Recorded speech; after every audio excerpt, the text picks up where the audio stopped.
Welcome, action fans, and thanks for joining us for another edition of All 90s Action All the Time, as we continue our year-long look at the highs and lows of action cinema in 1995. I'm your host, Scott Murphy, and on today's show, we are checking out the cult comic book movie Tank Girl. Alongside me to talk about this one, I have my regular co-host. You know who he is. He's a screenwriter, a stand-up, and probably a mad scientist. It's Mr. Craig Draheim. It's been swell, but the swelling's gone down. I did wonder. It's always curious what quote you pick. It's always curious. I was trying to do one that wasn't so sexually charged, which most of the quotes in this movie are. Yeah, no, it's a very horny movie. We'll get into that. And we also have a very special guest. He is. Wait a second. I'm gonna take a deep breath before I read out his credits. Okay, he is the co-host of the Rocky Series podcast, the host of The Worst of the Best, It's a Long Road, the Rambo Series podcast, and he's got a brand new podcast, the Director's Chair podcast, which started out as Zwick Flicks, but is now covering Michael Mann, and he is the head honcho of the podcast network that we are on, the Last of the Action Heroes podcast network. It is Mr. Ryan Rebalkin. Thanks, Scott. I appreciate you having me on, and I berated you a little bit before we started, and I'd like to continue that if I may. I can't believe this is the first time I'm on the show. I mean, every other podcast host of the network has had me on once or twice, and they grovel and bow to me. But what took so long? Well, to be serious for a second, I mean, I could give a joking response, I guess, but it was basically just things just didn't work out for a while. You were supposed to be on in 2023. You were supposed. What happened there? So we were going to cover RoboCop 3, but in 2023 I was ill most of the year, so we cut the season. We cut the season short to only like 7 episodes. So that wasn't one of the episodes that we did. And then I can't remember what happened to 2024. I guess our calendars didn't match up or something. Or either that you didn't like the movies that we were covering last year. I don't know. I would never turn down. No, there's never a movie I'll turn down. I'm not one of those. I'll do anything. Like I'm doing Tank Girl, for example. So I'll do anything. I'll say this, you asked me to come on. Granted, I think what it was is you asked me to come on this show. Yeah. In 2024, I couldn't believe when you said, "Hey, I've got these movies I want to do." I'm like, "Oh, sweet. When am I recording?" You're like, "Next year." I'm like, "So I'll give you credit. You are the person who has booked me the furthest in the future. You hold that record." Excellent. So I mean, it's good. It swings and roundabouts. There's good and bad there, I guess. So I guess my next appearance will be in 2027 at this point. Something like that, but we'll probably have you back on next season. So we'll probably try and. But we've recorded together. That's what threw me off. We have recorded together before. I was on your Rambo podcast, which was it was a lot of fun to do that. So yes, we have recorded together before. Okay. We meant to record a couple of years ago, but it didn't work out. All right, I forgive you. I'll keep you on the network. I forgive you. Great. I think a lot of our listenership comes from the network, so it'd be really cut down on our listeners if we kicked off, to be honest. All good, brother. Excellent. So before we get into the film, I usually read out some stats, so I will do that now. Today's film came out on March 31st, 1995.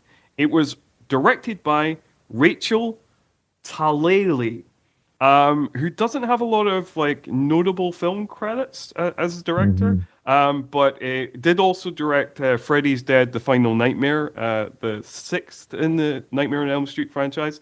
But she does have a lot of television work. She's directed a number of episodes of the reboot Doctor Who, other shows like Ally McBeal, Supernatural, Sherlock, and just loads of other shows you probably would have heard of or watched. That's not a bad go. If the film didn't take off, like being a film director, being like a hired hand for established TV shows, there's no pressure. You don't have to worry about your episode being a bomb per se. You just come in, the cast is established, the show's established. You're not even writing the episode. You're just and the actors kind of know their beats. It's just a good gig, right? Yeah. And it's a good nod to a director like that. It kind of shows if somebody is a director of lots of episodic television, you can kind of tell that they have a reputation for being a solid hand kind of thing, you know? Right. So it's a good career. The film was written by Teddy Serafian, who really doesn't have many notable credits at all, but was an uncredited writer on Rush Hour and also had a story credit on Terminator 3: Rise of the Machines. He is also the brother of Darren Serafian, whose movies Gunman and Terminal Velocity we've already covered on the show. The movie is also based on the original British comic book by Jamie Hewlett and Alan Martin. And critically, it is currently sitting on 45% on Rotten Tomatoes based on 47 reviews, so mixed. 46 on Metacritic based on 23 reviews, still mixed. 5.4 out of 10 on IMDb, and a 3.1 on Letterboxd. Seems like so people are kind of in between on this movie. Box office wise, it really flopped at the box office. It made a paltry $6 million off of a $25 million budget. But despite that initial box office failure, it has developed a cult following in the subsequent 30 years since release. And that's all your stats for today. So, as I understand it, usually at this point we talk about whether we've seen the movie before, relationship with the movie, or whatever. I'll start with you, Ryan, because you're the guest. So as I understand it, you had not seen this movie. That's correct. I've known about it for 30 years. You know, I remember when it came out in 1995. I'm old, so I remember when it came out. I was 20 years old, and I just, I don't know. Why I have now that I've seen it, I see why I haven't seen it. And that doesn't mean I didn't like it. I'm gonna save some of my thoughts, of course, later. But I'll just say I get it. And that's it's too bad. I'll say that much. But I have not seen it till this podcast, like this week, to get ready for the podcast. So I hadn't seen a trailer. I didn't know anything about it. I didn't even know people that were in it. Yeah, I went in blind. Completely blind. That's Yep. interesting. We will definitely dig into that further. Now, Craig, I know you have seen this. So tell me a little bit about that. I have, yeah. So my brother would have rented it on VHS when it first came out, and I watched it then. But we rented it along with it was Johnny Mnemonic, and What a so great in my 1995 double yes, bill. I know. So in my brain, it's like those two. There were things going into this movie now that I feel like were actually in Johnny Mnemonic that I remembered, but yeah. So I probably watched it twice around when it came out.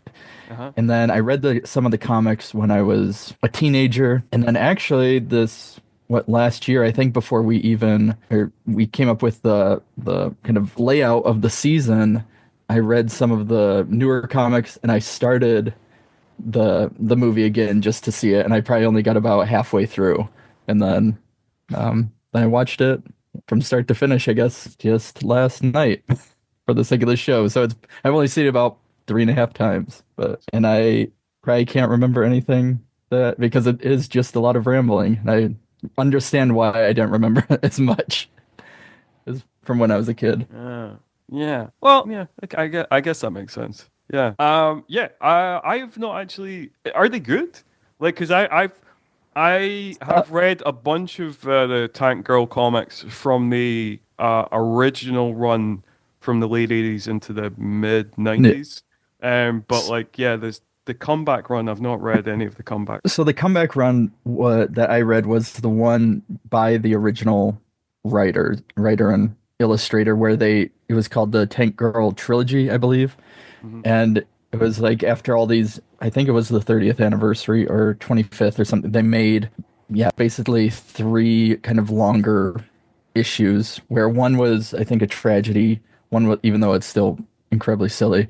One was way felt like it was supposed to wrap things up, but also do this. It's a little more formed than the old comics in terms of like plot and things like that. But yeah, it's the same as from what I remember of the old comics from the 80s and 90s. And I take it since you hadn't seen the film before, you're unlikely to have read any of the comics, Ryan. No, I have not read the comics, and I'm a semi-comic guy. Like I've ages like 12 to 17. I was kind of a comic nerd. I had a lot of comics, followed the comics of like, the big ones, of course. I wasn't too into it. I think I saw these on the shelf. I remember thinking to myself, "Oh, a little risque the way she's dressed," and I probably even peeked in a couple issues to see if she took her top off. I don't know, but when this movie came out, I think I might have even known that this was definitely a comic book movie. I think I was aware enough of that, and I don't know when you want to start talking about the actual film, but I have thoughts on the comic now that I've seen the film, if that makes sense. So, Okay, yeah, we can dive into the film now. That seems like a perfect time to dive into it. Yep. Well, let's just keep talking about the comic portion of it then. So, Okay. the film, as you know, of course, and maybe if anyone's listening who hasn't seen the film actually uses. Now, I could be wrong. Does it actually take snippets from the comics, or do they recreate scenes with what it would look like if it was a comic into the movie? Does that make sense? Because I know there's moving animation, but then there's some stills that they use as well. The stills are from because like Alan Martin and Jamie Hewlett, even though they kind of rejected the film after, did work as part of the film, and they worked on the animation sequence, but like the actual kind of stills that you see in the opening credits and in other parts of the film are like kind of taken from the actual comics themselves. So this is the problem with this film. Let's just get this out of the way. Okay. Is I don't know, is it for kids or for adults?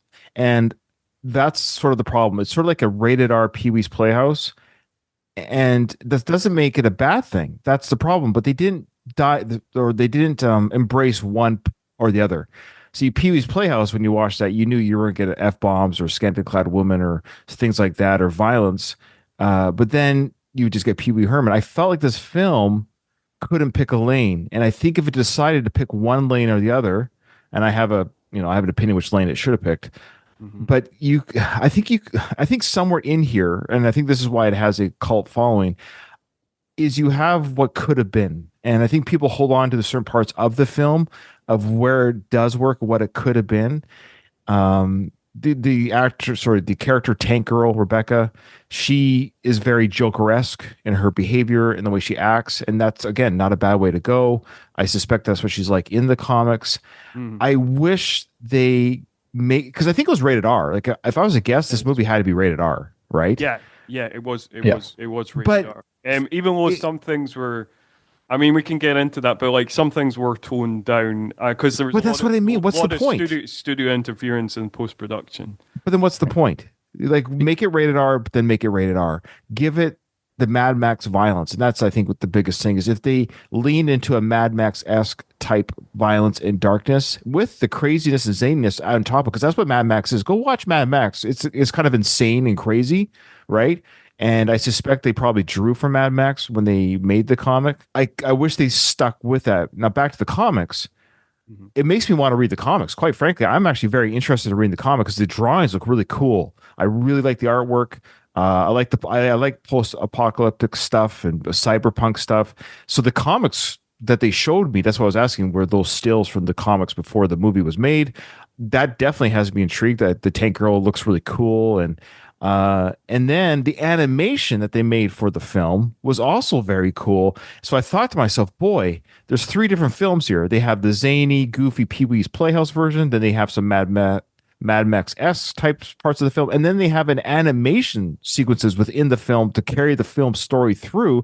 They should have almost just made a film out of that animation styling because that would have been wicked. Yeah. So the animation thing actually came out of necessity because like they approached a lot of different studios to try and get funding for this film, and a lot of them were like didn't want it or didn't quite understand it. There's quite a funny story when they went to Amblin to try and get money from Amblin, and Steven Spielberg said that he wasn't hip enough to make this movie, and the production created T-shirts that said "Too hip for Spielberg" with a tank girl. So that's quite cool. But anyway, the biggest budget they could get was $25 million from United Artists. But that budget was still not big enough for everything they wanted to do.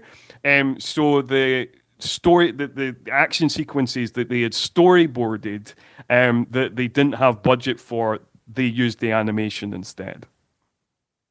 What I will say though is that, especially with this movie, you could tell it is one of those very much a product of its time. Like I can't imagine it being, I don't know, just the way it's done, the humor, everything. You could tell it's very geared towards that. Was it the MTV generation? And I don't know, just watching it this last time, I was kind of like, man, they would not. There's no way Tank Girl in any other period would have came out the way it came out this way. But I think the originally, and I can't remember, it's been a while since I read the older comics. Is it as much of violence, or I know it was a lot of more like a romp and more sex-based, kind of leaning into why it was a hard R or stuff like that, or was it violence as well with the comic? Scott, With the comic? With the comic, yeah. Well, the comic and then the movie was supposed to be, wasn't it more? There was like actual. I think we talked about before. There was potentially an actual sex scene with Booga, because in the comic they're in a relationship and stuff like that. I'm glad we didn't have that. No. So like, they created like another, like kind of a naked bit, but there was like one of the scenes that's cut out of the movie by the studio was like a love scene between Tank Girl and Booga, her mutant kangaroo lover. It's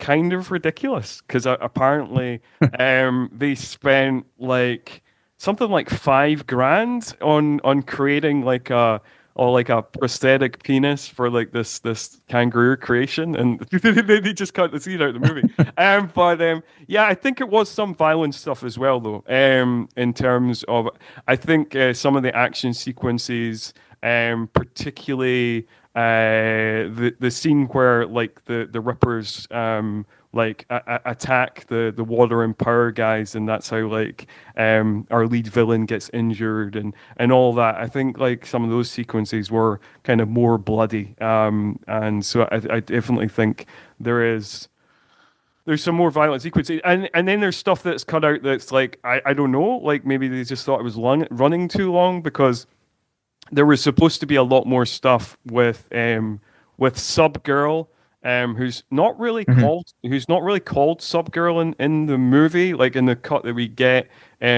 she's referred to as Rain Lady, but I don't know if she's ever actually referred to as Subgirl in the movie we get. But there's the whole subplot with her, and so so lots of different things were like kind of cut out, some for the kind of weird sex stuff, and some for violence, and then obviously they thought some of the subplots were too baggy or whatever.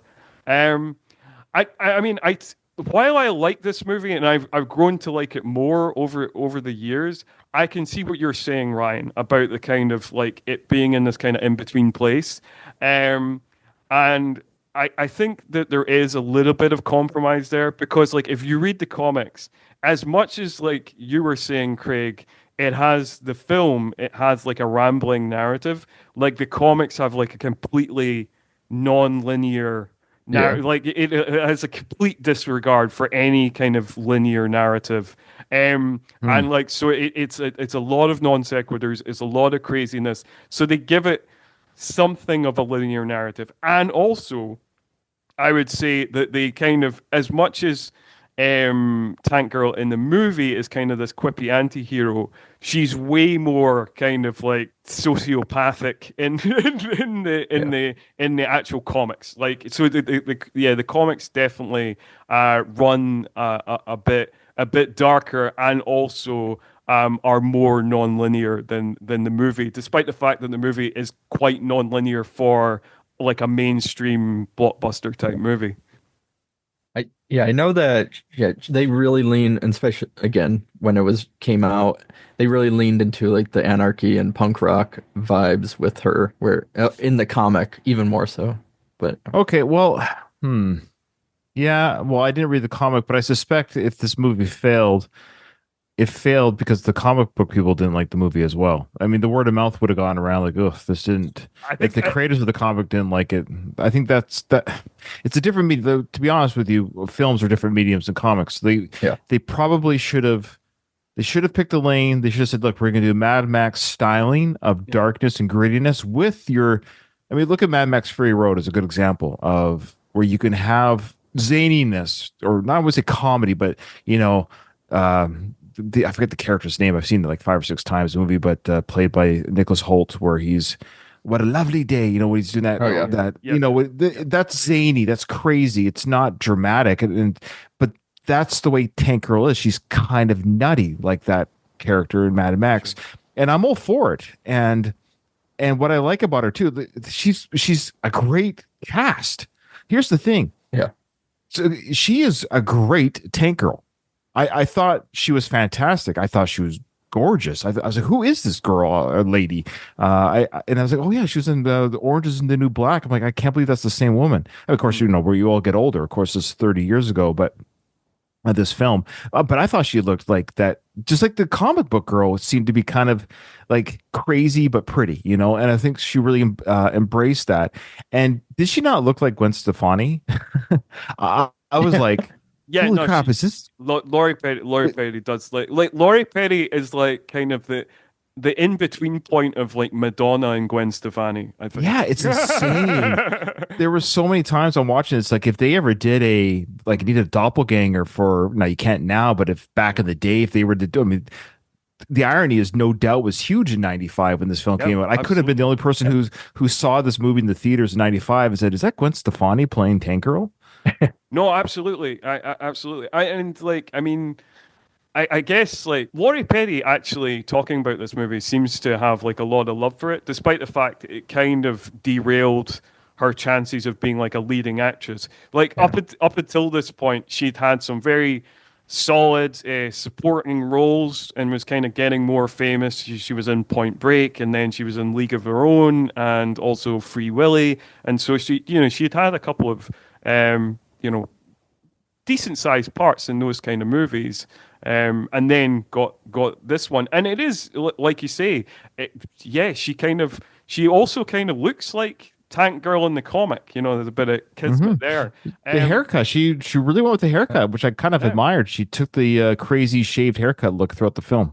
That's right. And Yeah. that's part of the reason she got the part because originally there was going to be a British actress called Emily Lloyd who got the part, trained for 4 months in preparation for the film, and then had a falling out with the director. Apparently, part of the falling out was to do with the fact she refused to shave her hair, which Emily Lloyd disputes, but that's generally the story. And then that's how Laurie Petty got the part in the end. Yeah. Interesting. I'm just looking up Emily Lloyd right now, and I'm glad I went to Petty. Yeah. No, so am I. I think she's really great in films. Sorry, Craig. No, I was just gonna say, I mean, I think it's one of those weird bits where the cast, because it's, I would even extend it outside of Laurie Petty, who does a great job, where like Naomi Watts and Oh whatever, yeah, it would be an early role. She is really good as Jet Girl. There's like all these different characters that and actors where you're like, oh, they're really good, and then even in comparison to the comic book version or whatever it may be, and but yeah, then you have this bit of like it not you have a great cast of people that embody these characters. You have the style and that kind of fits close to the comic book, and then and yet something fell through the cracks, I guess. And it Yeah, might well, be I think as it's budget direction and everything else. If you could have had a Jane, put this way, well, we're getting to a little bit of what ifs. I know Margot Robbie has bought the rights for this film, yeah. and I didn't know that till That's right. after I saw the film because I said to myself as I'm watching this as a total like hobbyist creator in my mind, what would I do if I had, opportunities to do movies? My thought was I would love to have these rights. I think that's what I mean. The things I'm saying is what I would do with the franchise now. I think we have with streaming services, this would be a great streaming show, a la like Fallout is on Amazon Prime. This is a world that needs to be explored again with today's filming technology, CGI, grittiness, and Fallout is a good example. I don't know if you guys have seen that show on Amazon, but that's a perfect example of a TV show that's brutal, but also light and comedic at times too. It's a perfect balance, just like the video game. I think you get those same type of creators, put this on a cable access show, and have like 8 episode run for season 1. I think you could do some incredible world building on this comic. Yeah, it's true. I agree. I would agree with that. I think overall, Rachel Talali, the director, does like a decent job. It's hard to fully know because of how much studio interference there was in post production and the cuts that producers made. So it's hard to know when but kind of the buck stops with her in terms of some of the shortcomings of the film, and when it's been to do with the uh, producers or whatever. And it seems like we're very unlikely to see a kind of director's cut any time. It's possible that it might work better as a television show, because then you can kind of fuck around with the kind of non-linear narrative more, and it's not maybe people expectations of a film. They might want more of a solid plot, and I think that maybe the people who made it, not necessarily the crew and Rachel Talali and the people working on it directly, but the studio backers of it, I'm not sure quite understood what they were getting, or quite understood the kind of tone of the comic, and maybe it's also like a cultural thing, because the comics are, despite the fact they're set in post-apocalyptic Australia, which I guess is like a nod, probably a nod to Mad Max. They're very Yeah. they're very British, and I'm not sure that they I quite thought it was got the, Australian. Was this in Australia? yeah. So it's set in Australia.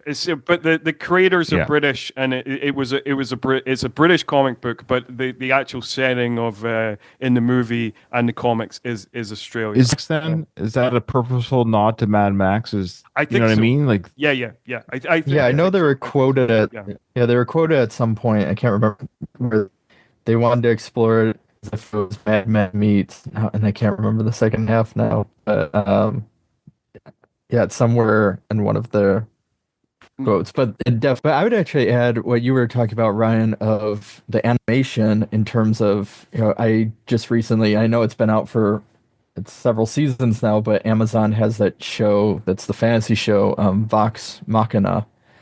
And but and it's I think that one's all based on high fantasy or D&D or something like that. I don't know the full backstory, but it has a similar tone where, like, if they did an animated version where they could just go, like, have that silliness, but then I don't know. I think, yeah, as you were saying as well, Scott, the non-linear aspect would work really well, and you could even bring back old, Lori Petty if you really wanted to voice it. But, Yeah, no, absolutely. And I think that yeah, it's an interesting balance to kind of strike, because you have the kind of the violence and some of the kind of grittiness, but then it's mixed with this. I mean, certainly in the comics, it's mixed with this kind of Python-esque, type humor as well, that goes into kind of surrealist flights of fancy. And I do think a big part, like kind of Ryan was saying, I do think a big part of why it was like a failure at the box office is that it was too weird for mainstream audiences, Yeah. but not weird enough for people who read the comics. Yeah. Mm. You know? Well, I was. Here's the thing. I think then they don't have enough faith in music and movie going audiences. It's not like Tank Girl was the weirdest movie that was ever made that could have been successful. There are a lot of quote unquote weird or different films that were made. I would have to. I don't have anything ready in front of me, Mhm. but I think with enough digging, we could find worlds that were created that were different, weird, or crazy that were successful. I like. I don't think audiences would have been. I think they would have been excited by it. I mean, look again, James Cameron's Avatar. You know, say what you want about the actual, script or whatever, but he created a world that was different and unique. And I think audiences will go to unique if it's done well. So Yeah, but you I could argue you could argue that it's like a type of storytelling that maybe I'm not saying that mainstream audiences are idiots or anything like that. There's lots of weird things that take off. You're absolutely right, and like it's probably a whole different mixture of things. I think it was poorly marketed. Like Yeah. there's all sorts of Right. different things like that goes into it. I think it's like kind of structured in a way that is I mean, like, there's other weird movies, like, in the sense of it could, it has an element of like Mad Max. Some of it is like structured in this kind of weird, kind of mental way that, you could even compare it to something like Natural Born Killers that has like animation sequences and all sorts of weirdness Sure. going off as well. But there's with something like Avatar, there's something to hold on to. Like there's like a traditional storytelling Mhm. beats of like this is kind of like it's Dances with Wolves in space. People can Right. get that kind of pretty immediately. You know what I'm saying? Yeah. I guess the more we're talking about this, the more I'm going to say that they failed by not picking a lane. I Yeah. think they had to I pick a can see lane that. Yeah, yeah, yeah. because you can't take your kids to this film. That's so people are like, "Well, I can't take my kids, but then I'm going to go with my buddies. And then I'm watching this and it's like 80% of the film, I could have taken my kids. You see what I'm saying? Yeah, So you're. I mean, I'm not saying that's the you're wrong. problem. Yeah, yeah, The yeah. audience needed to be say, I'm going to go watch Terminator. I'm going to watch Aliens. I know this is not a kids film. I'm not saying kids. Look, I watched those movies when I was young, but the point is, adults have to know I'm going to go see an adult movie, and it just felt like 80% of it was Pee-wee's Playhouse. You can even say it was done well. I liked the characters. I liked the zaniness. I liked the set pieces. I got a kick out of this pre-CGI stuff. I kind of got a kick out of it. I actually enjoyed the film. I was just highly frustrated that they didn't pick a lane. No, I don't. I don't Yeah. disagree, and I do think that while I like this movie more than Judge Dredd, which came out in the same year, I think that Judge Dredd has like the Right, same yeah. problem. I think, and it's very Yeah. interesting that they both came out in the same year. They're both based on British Yeah. comic books, and Yeah. they both have kind of similar post-apocalyptic production designs. The production design in both movies is really good. But Sure. Yeah. yeah, but I guess Judge Dredd has the exact same problem. What- But I think because of the cast of this movie, and there's certain elements of this movie that I like more, I do like this movie more. But no, I totally agree. I think part of the failure of this movie is people didn't quite know what it was and who the audience was for it, and that kind of thing of there's stuff in it where it seems like, well, this movie's aimed for 12-year-olds, and then there's other bits where you're like, oh no, this is very adult. So no, I think that was a big issue, and I think it's part of. We've kind of discussed this when we've talked about comic book movies on the podcast before. I think it's part of the kind of growing pains of studios basically didn't know what to do with comic book movies. And they definitely didn't know what to do. They definitely didn't know what to do with comics that were kind of more adult aimed. They kind of knew what to do with Batman and Superman, but outside of that, it was a lot of kind of throwing shit at the wall and seeing what stuck in the 90s until we start to get the kind of the machine of the superhero movie, which really cranks into gear post X-Men in 2000. Well, and I know it's funny enough that you bring it up and that there came out that same year, but that was the many aspects. I know Scott will remember, but of our Judge Dredd episode, it feels like we're repeating because I remember that episode. It was like the opening, it has that silly. It has the satire that is mixed with Judge Dredd. The production design is amazing. It is like the perfect amount, but then Stallone takes his mask off, and it no longer becomes a Judge Dredd movie. Like from Yeah. people that loved Yeah. it and loved the comics, and so it's, I guess, funny that we did both. We've now done both of those movies, and like as I'm listening, I'm like, oh yeah, we're kind of repeating many of the aspects. That's true. Well, That's they true. they fixed Judge Dredd with, of course, the Carl Urban film, and Yeah. there's rumors that they're going to do a uh, TV series, and that's they're doing what I'm saying. If they're doing a Judge Dredd TV series, they're going to do exactly what I'm talking about. The mask will never come on. It's going to be gritty, just like the comic. It's going to have comedic moments because Mhm. there are comedic moments in the comic because it's just that type of world. Mhm. They need to do this for Tank Girl. So Margot Robbie, figure it out. Let's go. You've had the script for 5 years now. Let's go. Yeah, let's do it. And it's interesting that it's Margot Robbie who got it. Because like I do feel like rewatching this movie, I'm like I can tell that Margot Robbie must have really liked this movie because like you can definitely see Laurie Petty's performance in Margot Robbie's performance Yeah. as Harley Quinn. Yeah, easy. Especially that Birds of Prey one that Particularly she, the Birds of yeah, Prey movie, which kind of has similar issues to this movie. You know, yeah, it's messy. You know, it doesn't quite know its audience, but like but it's still very entertaining. Like so like yeah, I think it is in a similar wheelhouse to this movie. But yeah, you're right. Definitely within the Birds of Prey, I feel like she's drawing a lot from Laurie Petty's performance. I guess like we should maybe talk about some of the other performances. I think in terms of cast most people do well. yeah, I think that like Naomi Watts is charming in what was like her not her film debut, but like was like her Hollywood debut. She'd acted in Australian films before this, as far as I'm aware. So like that this was kind of her Hollywood debut. I think she's decent as Jet Girl, and I love a good villain performance. I've mentioned Well, this a lot on the podcast, and I love Malcolm McDowell. I love yeah, sure. everything about Malcolm McDowell in this film. I don't know, like what were your thoughts, Ryan? On Well, Malcolm before we get McDowell? to Malcolm, let's not glide over Naomi. When True, I true. Let's talk about when Naomi. I saw her name in the credits, I was like, "Whoa, she's in this!" I mean, I'm sorry, I'm just a warm-blooded male. I apologize. I've always had a crush on her. I think she's not only just lovely, I think she's just a talented actress. I just have always loved the movie she's in. She's 56 now, so she would have been 26 when this film came out. She just looked adorable, and she was I loved her charisma, her acting. She was a real bright spot. I mean, her and Laurie both were just, for female leads, they really led the film as female leads. I think we don't give enough credit maybe for this film as well.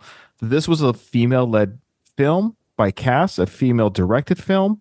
yeah, So girl Yeah. power, and Yeah. I thought both female leads with their roles did a great job. And she, Naomi's kind of playing the straight character, so to speak. Like she Mhm. wasn't zany or goofy. She was a bit of a badass mechanic. She was tough. She was kind of like the Han Solo, but she was still innocent, cute, and adorable. And I thought she was a bright spot in a disjointed film all the same, but I thought her and Laurie were just a great dynamic. 'Cause watching it, thinking to myself, boy, we could have done some stuff here.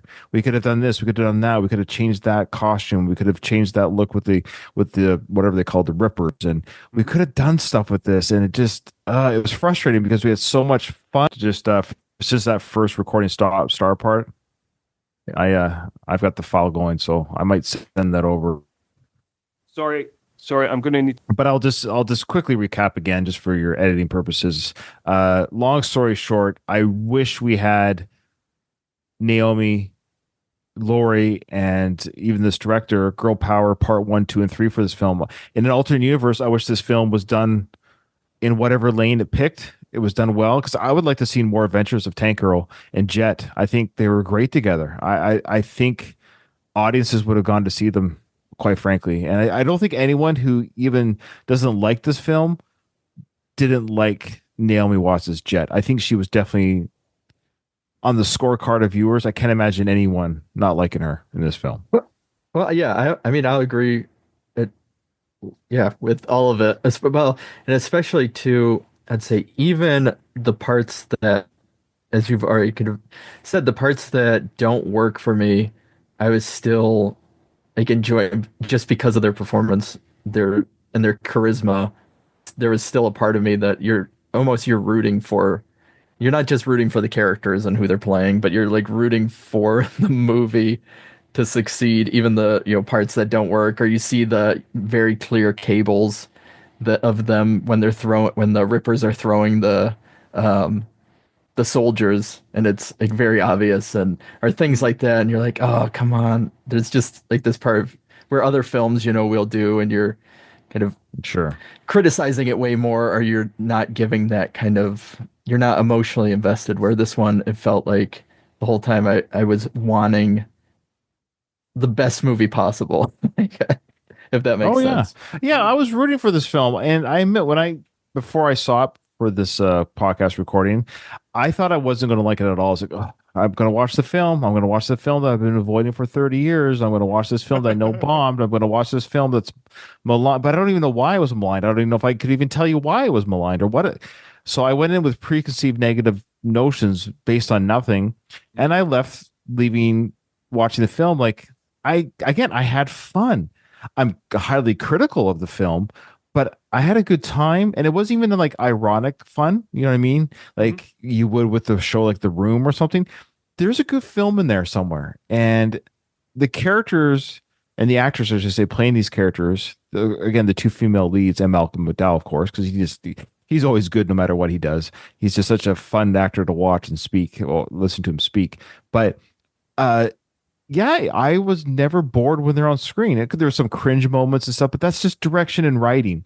So the character, or excuse me, the actors playing these characters, they were fantastic, and yeah, I just wish we could see more of them. No, I agree with all of that, and I think that coming back to your point you were making about the Naomi Watts character, yeah, I think like she is one of the bright spots in the film, and like and she plays it well because like that's the whole thing of Jet Girl, that, like she's supposed to be this kind of.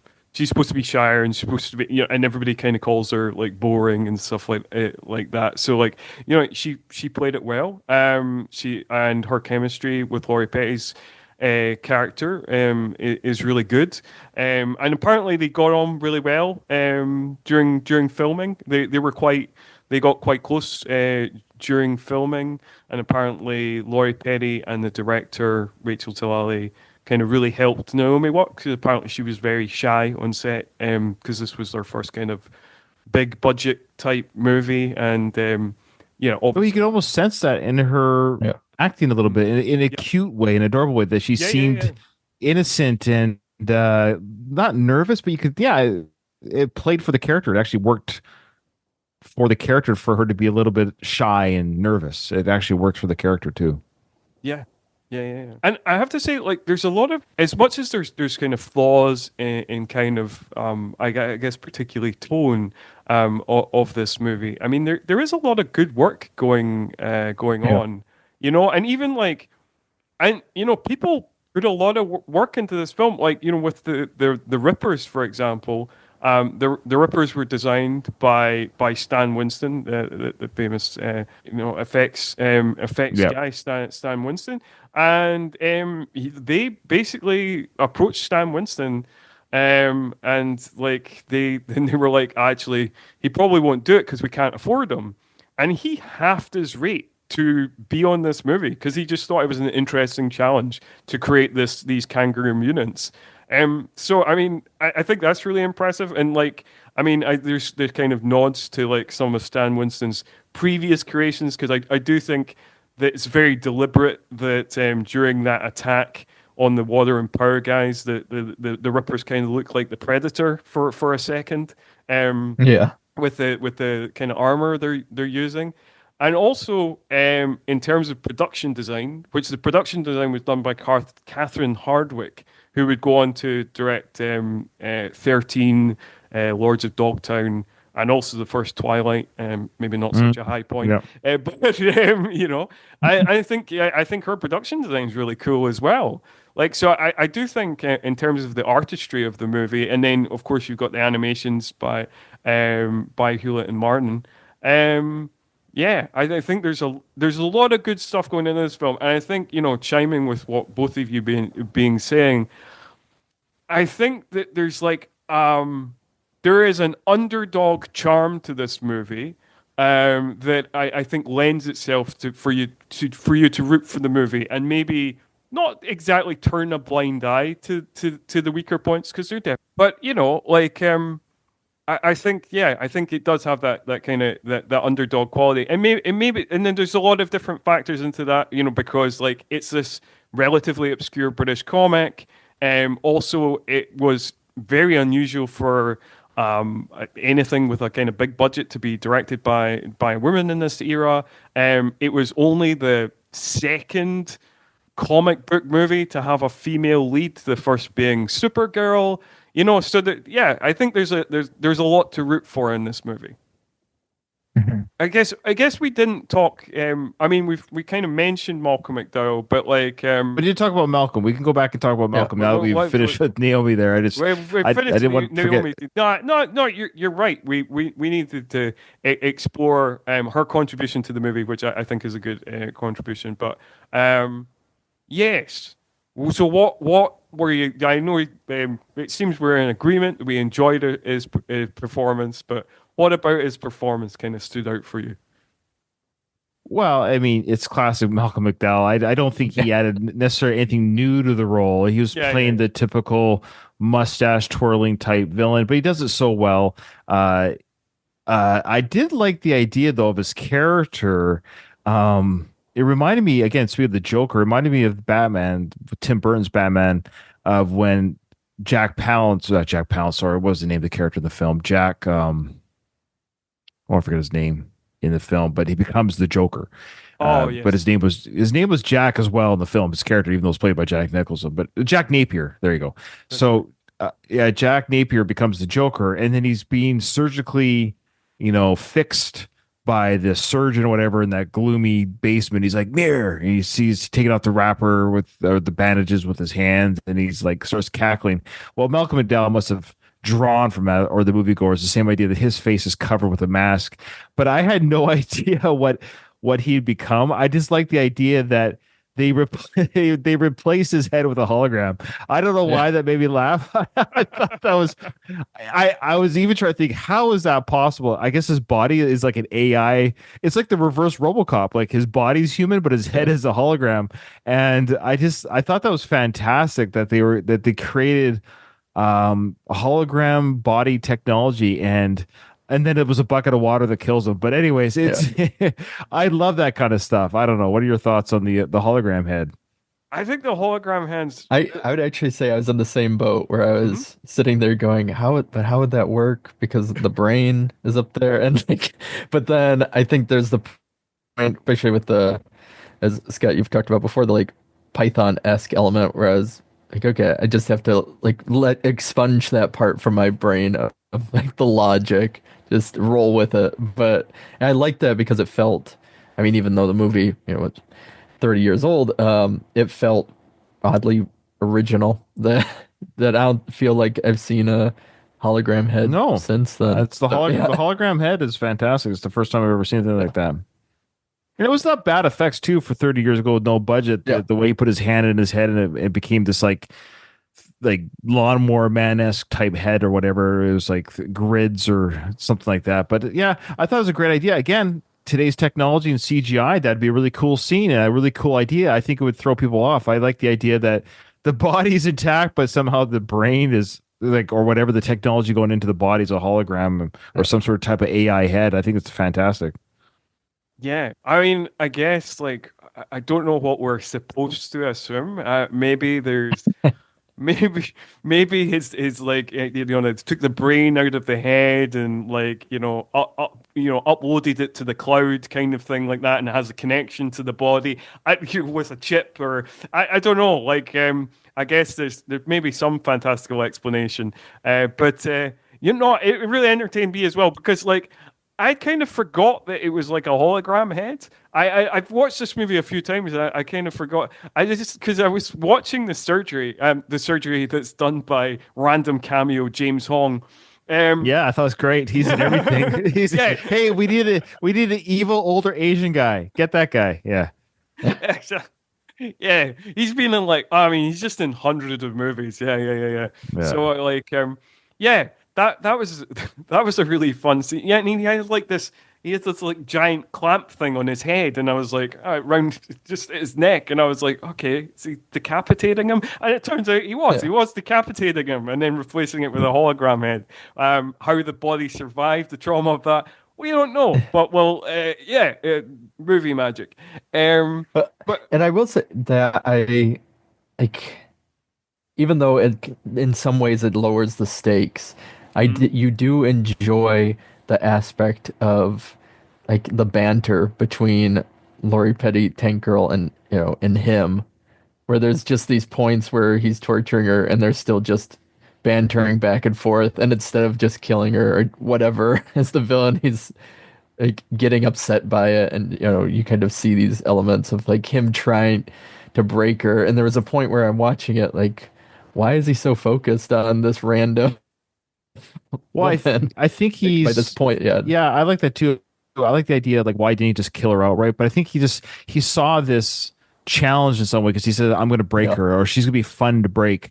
And I think for someone who's just kind of controls the world to some degree, he sees like a game with her. It's entertainment for her to, or sorry, for him to try to break her and try to employ her. So I think to some degree, it wasn't until the end of the film. It's like, oh, I'm just going to now kill you because you've led an army of rippers against my company. But before then, he tried to hire her, and when she says no, trying to break her, to now, yes, at the end of the film, I'm going to kill her. Yeah. yeah, that was my read of it as well. That he's in such close control of his world, and people are so obedient and obsequious around him, and they're even willing to walk over glass for him and all this kind of stuff. And the fact that he comes up against this kind of force No, who won't bend to Did, him at all, and oh, yeah. this is like his he has so little amusement because everything is just so much his way that Right. like this yeah it's a big game for him, that he's getting a thrill out of it, that the thrill is that he will eventually break her, or in his mind he will eventually break her. So I get, to me it did, that element actually did make sense.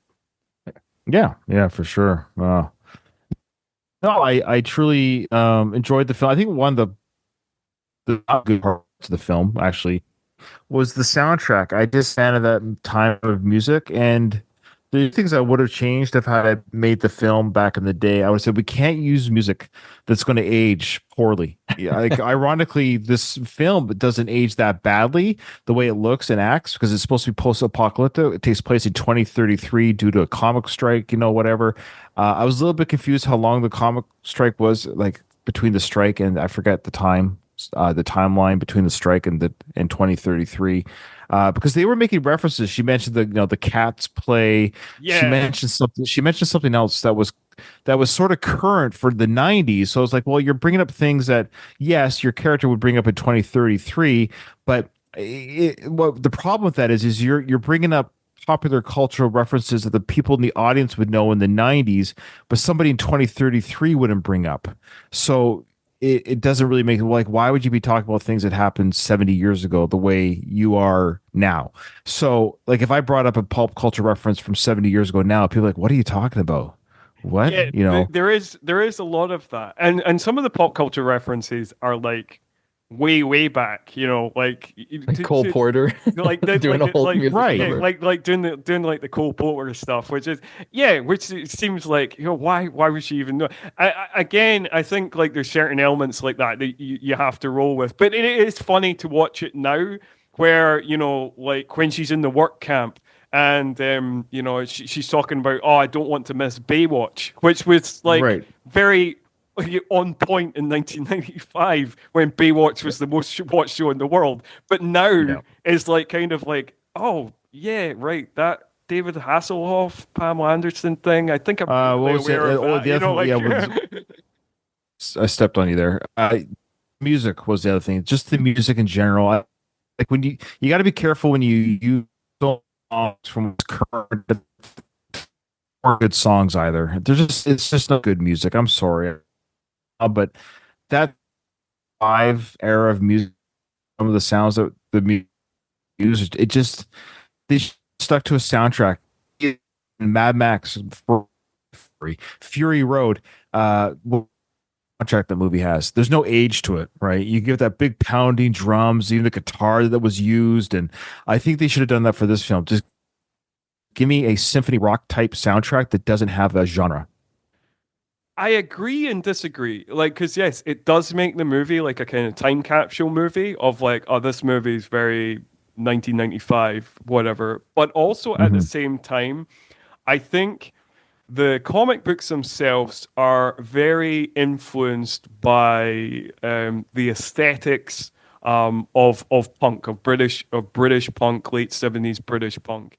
And then the movie kind of transposed that to the 90s and was obviously very influenced by grunge and by the Riot Girl groups. And the music supervisor on the film was Courtney Love. And apparently she was going to play at one point she was going to play one of the characters, but it ended up she didn't, after Kurt Cobain's suicide and all that. That So that thing, yeah. yeah, horrible. So I do think it resonates with the film. I'm Like I a think Nirvana like fan, but I didn't it, necessarily. it I'm has not a big Nirvana fan, yeah, okay. so Yeah, that's fine. I think the film like has a punk aesthetic, and therefore it makes sense to have music within that realm. Whether it's like the kind of the punk of the time, it's the American punk of the time, the kind of grunge and the Riot Girl, or whether it's like older punk or whatever. So I think like its whole ethos and its whole attitude is so baked in punk rock that I think you need that kind of music within it, whatever the punk rock of the era is. Like that's my feeling, yeah. I, no, that's I fair. wonder. Yeah. I wonder if it's one of those. Again, this is adding to speculation Okay. or a potential future. But I wonder if it's one of those where it would have enhanced it if it would add way more to the production cost. But if you had an original soundtrack of like original songs or stuff like that, Mm. where you would then kind of have something very clearly like this was made just for the movie to like lean into this world and so on, but then it's not like you just get a bunch of people associating like, oh, this song to something I listened to on the radio, like something similar to, was Hmm. it like Streets of Fire, for example, or whatever it may be. But that's more of a musical in it of Yeah, it's itself. more it is more of a musical. Even though we do Yeah. have one musical number in this film, Yes. comes out of fucking nowhere. Um, yeah, no, I mean, I get that. I get that. I guess like being the age I am, I guess from a nostalgia point of view, like there is a certain charm to the fact that it has the soundtrack it does, and it's not just the punk rock stuff. It's like there's also when she's in the work camp and she's having the sand shower and whatever, and like there's the Portishead track, and it's like that's very mid 90s, getting a Portishead track on there. Ah, well done. Like, because this is like I think the second film we've covered from 1995 has a Portishead track. We covered Assassins way back a couple of years ago. That also featured, that also had like an oddly hip soundtrack for a not particularly hip movie, but yeah.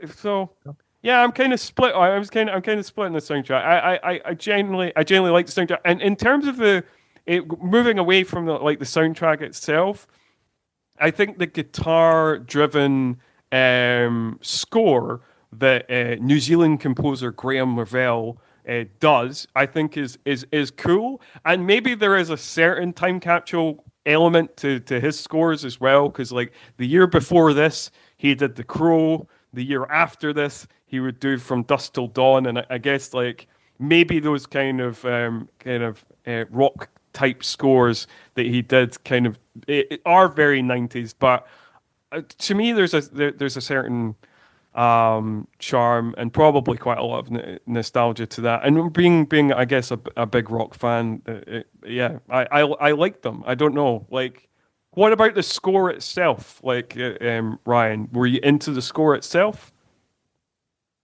beyond just the soundtrack, the songs on the soundtrack? Sorry, say that last part again. I said, did you like the score beyond the songs from the soundtrack? Did you like the score, the kind of the Graham Revell's score on the film? Oh, I don't recall not liking it. I think it served the sequences, but I think I was just more annoyed with the original songs that were inserted throughout Sure. the film. I found that grating. I just wish it was a classical score throughout. I'm not opposed to songs in film, but it became too much of like an MTV music video type feel, and Yeah. I think that took away from it. Yeah, right. No, I can get that. I can get that for sure. I Yeah. think that, I mean, I do think that's kind of partially what they're aiming for as well. Like, Mhm. I think this was very much a movie aimed at the kind of MTV generation. I think that it was very much in that wheelhouse of the type of movie that kind of came out of this time that is trying to be kind of, I guess, very, very kind of hip for the time, like, thinking of other like 1995 films, like something like, Hackers, which is again trying to be kind of very cutting edge for the time, but now looks very time Right. capsule now. Yeah. But moving, I was actually, so one of the criticisms I will say with this movie, and I know I keep even watching it, I was kind of kicking myself, but there were so many points where I felt like it took a long time for her to get to the tank itself, or even for the Mm. Rippers to finally come in, where I wanted almost more of like, and again, this is the recurring comment we've kind of all been saying in some way, shape or another, is like I wanted more from it. Like there's like the certain Ripper dynamics that they pop in, they're working with the Rippers, and then they're all together, and she has a relationship with Booga, and that's well more implied in the movie than in the comic books, but Yeah. you know, and so a lot of aspects like that where um, by the time she actually gets to the tank itself, it felt like there just a montage, like going, you know, to reach the end, and that was kind of one of the main things watching it one of my biggest criticisms of just wanting more from those kind of parts of it. I did forget that, like, how long it takes to get to the meeting the Ripper. Like, I thought that was a more dominant part of the film than it is, like meeting the Rippers and then kind of starting the revolution, and like we don't really see the slaves in the camps being freed, but which we would have in the original ending, but we get a sense that that's what's happened by the end. But yeah, no, I did clock that like when you actually are like abducted by the Rippers, that is like it's like an hour into the movie. Like when we get properly introduced to them, they're not just kind of in the shadows, kind of eating people, ripping people apart. And then yeah, so it's about an hour and 44. So like it's kind of the last 40 minutes of the movie is the meeting up with the Rippers and then kind of starting the revolution. So yeah, I did think that was more of a dominant part. Again, apparently the leader of the Rippers, that the kind of scientist who created them or whatever, Johnny Prophet. Apparently, there was more of a subplot with him, which I guess like that would make certain things actually that we get in the movie like make more sense, and it would certainly be more resonant when we discover that Johnny Prophet is dead, when they open one of those boxes and find Johnny Prophet. Like it'd be more of an emotional beat in the original cut, I think, to what we actually get in the film, because we're kind of like, yeah, he seems like a good guy, but like we don't really know this character. He's not on screen. We don't have any interaction with him. We just have a few characters kind of talking about him. So I don't know. Would you like Ryan? Would you like more time with the Rippers? Would you like to have that subplot still there with Johnny Prophet and you would that be Well, I something think you'd be interested in? the Rippers were unfortunately one of the weaker parts of the film, and I know that is how they are in the comic, that they are a Yes, hybrid hybrid soldiers. kangaroo human. Yes, yes. Yeah, and look, a jacked kangaroo is a very scary thing, so I kind of get what they're going for with that. It doesn't translate very well for the screen. So this, I hate taking stuff away from source material, but if I was the producer director, Hmm. I might have a discussion with the uh, uh, comic dude saying, "Look, this doesn't look good on screen. Let's figure out how we can make them still of a hybrid soldier." You could even say they might have some of the jumping or the strength of the kangaroo blood in the super soldiers to some degree. Maybe have them mutated a little bit, but the moving ears, the tail voting, and all that stupid stuff.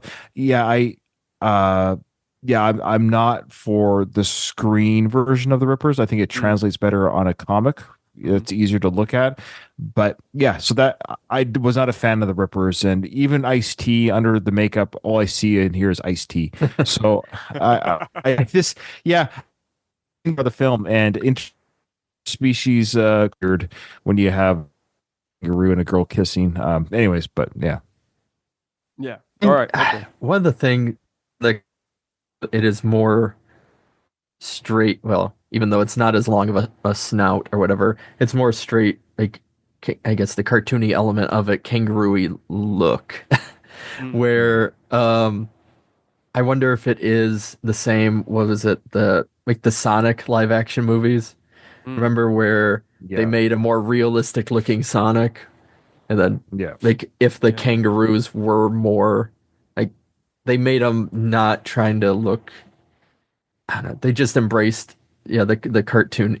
Again, it it comes down to what been saying, Ryan, of like finding the road or of which one to go, of like just embrace the cartoony element and like go full kangaroo Yeah, or well, that's the thing. The yeah kangaroos yeah they were kind of cool when they were masked up and they were predator looking. I was like, oh, these are like a predator dudes with the mask on. But then when they took them off, I'm like, ugh, put the masks back on. You look more menacing and crazy. Now you look like, I don't know, like overgrown gremlins.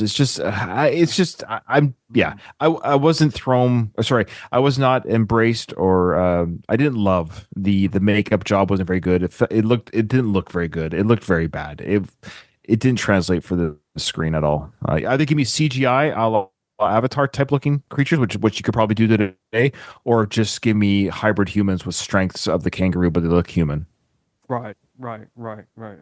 Yeah, I mean they do look quite freaky. I understand your point, Craig, about like this kind of trying to make them kind of almost less comic booky and in that process making them look kind of even more weird than if they were just straight up comic booky. And I guess like it kind of cuts to what we've been saying throughout the episode, where like the movie's at constant crossroads with itself. You know how grounded it wants certain elements to be, how wacky it wants certain other elements to be, how kiddie it wants some elements to be, how kind of very adult it wants other elements to be. Um, so yeah, no, I agree. Like again, it's one of those things where I kind of like admire the effort because like obviously Stan Winston went to great effort to do this, and like it took a lot they to for the things to work, because while you had the actors, it took 4 hours for the actors to get in the things, and then the the tail and the ears were operated independently of the actors by people off screen. So each kangaroo took 2 people to control it, and yeah, you know, so they certainly went the whole 9 yards for it. But yeah, I know what you mean. I know what you mean. They come off kind of like I don't know if the Ripper stuff is the strongest stuff in the movie. And I definitely, to your point, Ryan, yes. Maybe Ice-T's persona is so powerful, and they leave he leaves his dreadlocks alone as well, so he's still despite all the makeup, he still very much comes across as just being Ice-T. Yeah, Yeah, yeah.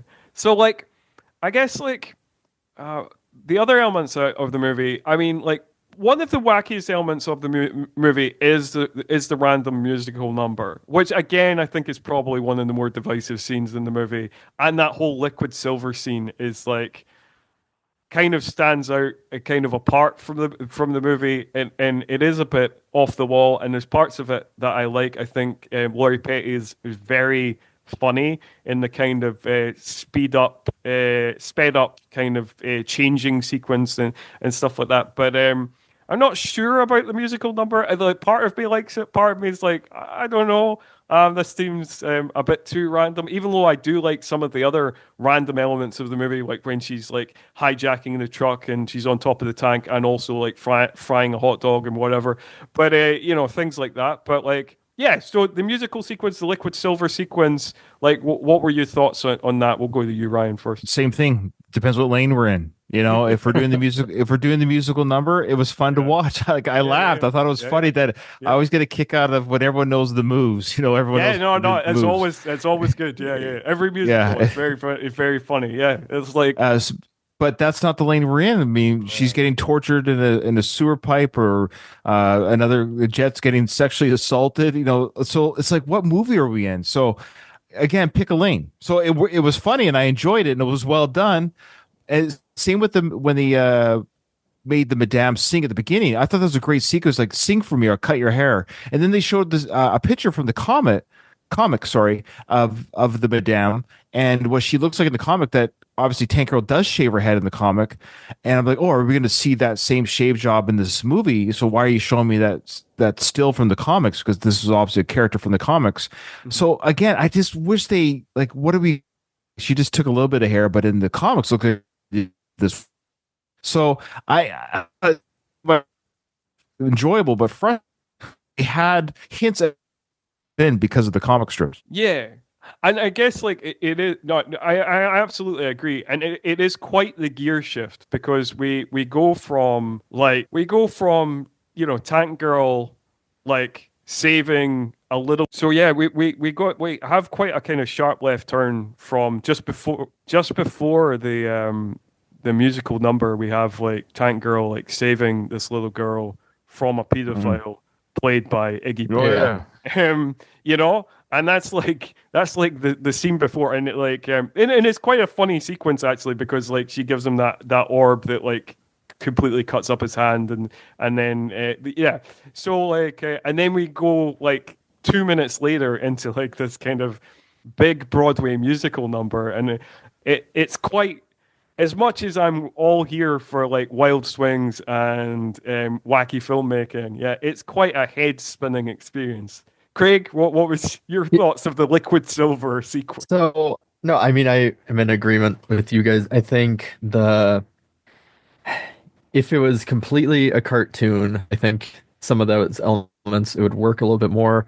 Mhm. Or if it went like even nowadays where we were mentioning Robbie's portrayal of Harley Quinn, if it was like more this is part of Tank Girl's mind, Mm. like of her just being crazy and thinking of this stuff rather than it being something that actually happens. But from a comedy standpoint and stuff like that, yeah, I enjoyed it. Of that, yeah, here's this older song that's sold by 2020 or 2033, and everybody knows the song, everybody knows the dance number, as you guys have already said, and that element, I was kind of cracking up about it, and I enjoy it for that. But then, especially coming off of, again, Scott, as you mentioned, the child is kind of very much, I don't know, trying for the fact a 10-year-old child is to be turned into sex trafficked. And just a series of other elements. See the child before that point. Every you see Lori the flashbacks of ones and their loved ones getting slaughtered. I enjoyed it, but then it like I don't know, like it didn't work out. No, I'm in with you guys, and I think again the musical number, it's one of those where it's like weird enough that it doesn't fully work with the world, but then it's not weird enough to just be like, oh, this is just Tank Girl, like inside Tank Girl psychosis or whatever element that could be. Or yeah, I don't. It there was a way that they could have done it, and we're just kind of going to sound like kind of records skipping it on repeat by this point. But for some reason, I liked it for it just being by itself, but not as part of the movie, if that makes sense. Oh yeah. Mm-hmm. Oh yeah, no, I agree. And I think like the liquid silver sequence kind of cuts to something else that happens throughout the movie, which is like probably something we've not mentioned. It's like this movie is on heat. It's a horny movie. It's like there's so much kind of gross sexual harassment in this movie as well. And yeah, so yeah, kind of throughout the movie. And like it's interesting because like it's kind of again kind of falls between two places, you know, like it's kind of at times quasi sleazy, at times quasi feminist. Um, I don't know. Yeah, I don't know. Like it's an interesting feature of the movie, the kind of sexuality of the movie. Yeah, I don't know, like what you felt, like what both of you felt about that aspect of the movie. Like Ryan, you can go again first, Um, yeah, or Craig, if you want to go first. no, yeah, I can, no, I agree. It's, there were points where, yeah, I could see it, of course, having a director and the two women talked about and all that being a very feminist film. I know with the comic, a lot of the tone and that she's just no apologetic. And I like that aspect of it, especially for the time watching it. Hmm. And I like some of the humor that some of the sleazy humor when it comes from her, Hmm. like where she's talking about being where she's in, or the other element where she's talking about to Jet Girl, oh, it's just like the first time you get laid, and you say, "Daddy, are you sure this isn't or this is okay?" Or I'm paraphrasing, Yeah. and Jet Girl laughs, and you have those moments where I think it works, especially because it's coming from her. Um, but yeah, then it has the long sand shower scene or stuff like that that then kind of directly negates like the like that kind of feminist pump your fist attitude that it the, there's the corporate like the studio or the need to get interested in watching this gratuitous scenes, but then you like either the filmmaker or actors or whoever the all the other. Yeah. Yeah. And Ryan, what did you have similar thoughts or? Similar, yeah. I think again, it's the lane change. I will say, uh, you can have the quote unquote messages because the world is full of mixed messages. Hmm. Have characters that are, strong female empowerment, but then yeah, we have guys who want to commit sexual assault on children. So it's all there because the world's ugly, and but then again, the pedophilia angle of the slave child, I should say, angle was played for comedic effect, and it's like that near a darker film.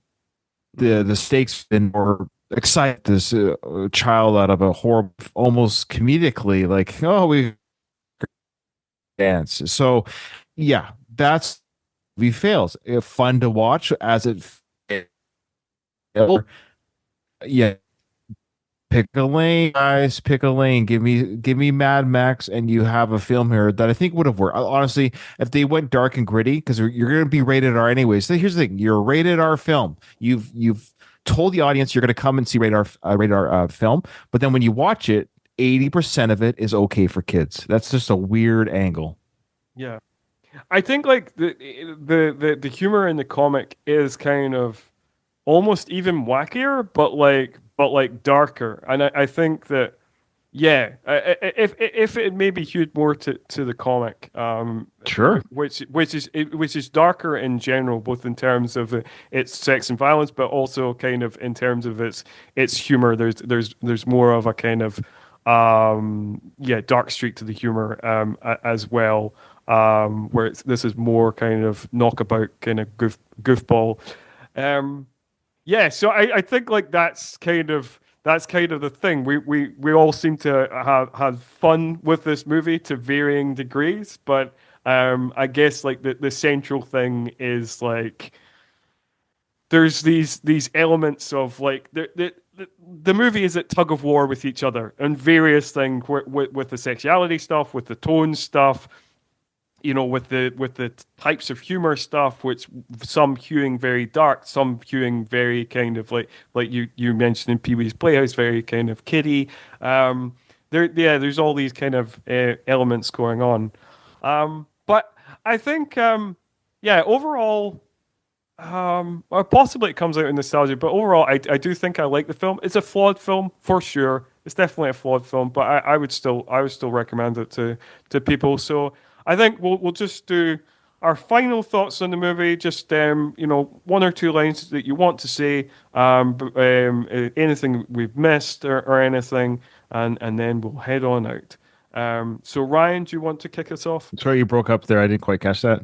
Oh, sorry. I was just saying, just final thoughts on the movie. Just a couple of final thoughts for yourself. Did you catch that, Craig? No, just do the final thoughts, right, Scott? Yep. Like, Mhm. last, okay. Yeah, Ryan, if you want to go, I think you can hear Okay, me a sure. little bit better. Yeah, Oh, yeah, yeah. your final thoughts on the movie. Oh, no worries. Well, final thoughts. I had a great time. I really did. Mhm. I had a lot of fun watching this. Objectively, I had a fun time. The critic part of me was just frustrated, and seeds planted. The remote fun and cool. The cast was perfectly cast. Naomi Watts, Lord Petty, beautiful, fun to watch. Charisma, love the joy. They, I just wish they had. Sorry, I wish they had the same amount of fun on a better film. Mm. Were They were on board and they were having a screen. It's fun.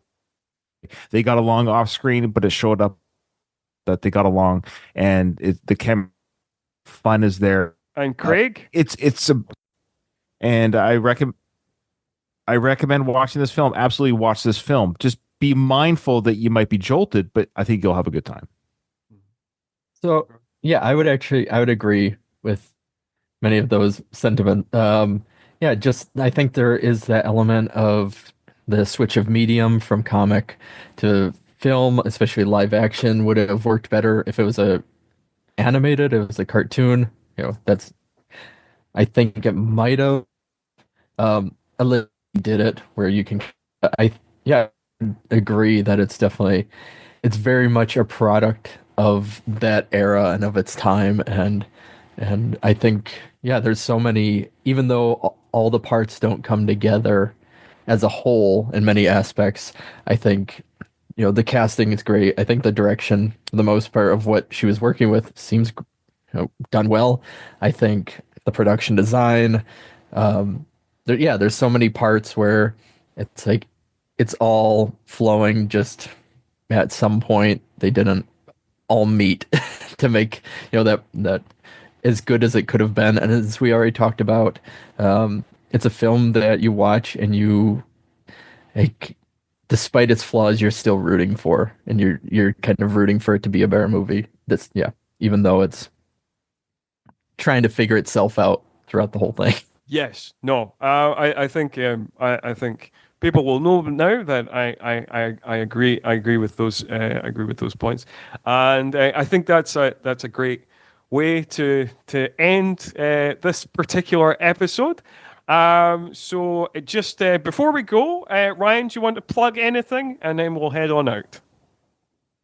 Well, you did for me at the beginning of the show. I appreciate it.